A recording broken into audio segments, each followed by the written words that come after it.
miasa amin'izay ary tsika e.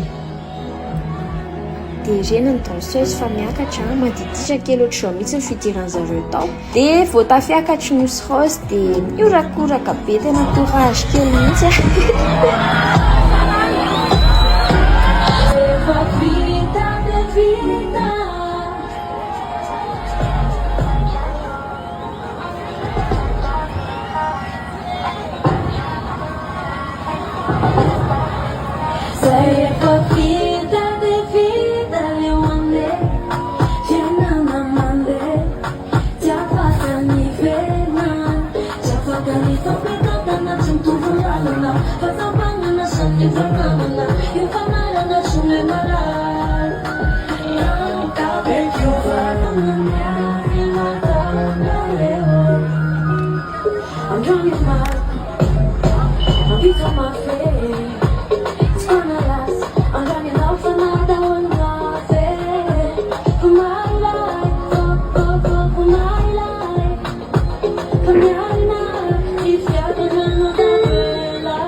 Rêve public amin'izay ary Osy Rose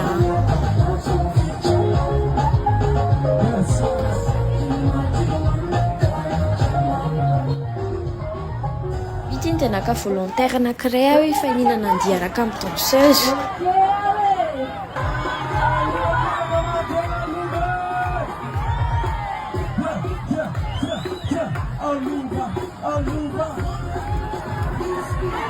Lova aloha ny anarany dia misy candidat anankiray koa nanampy anazy teto.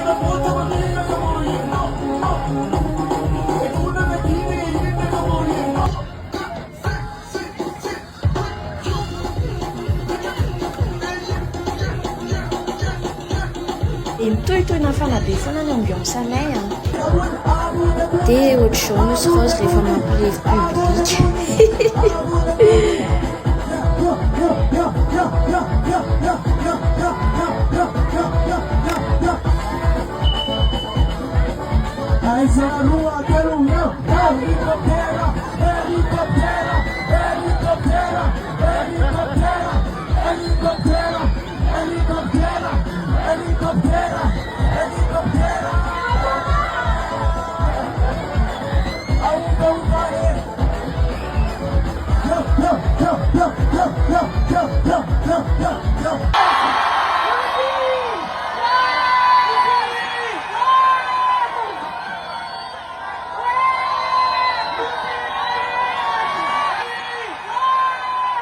Nahafapo be mahafinaritra be ny public.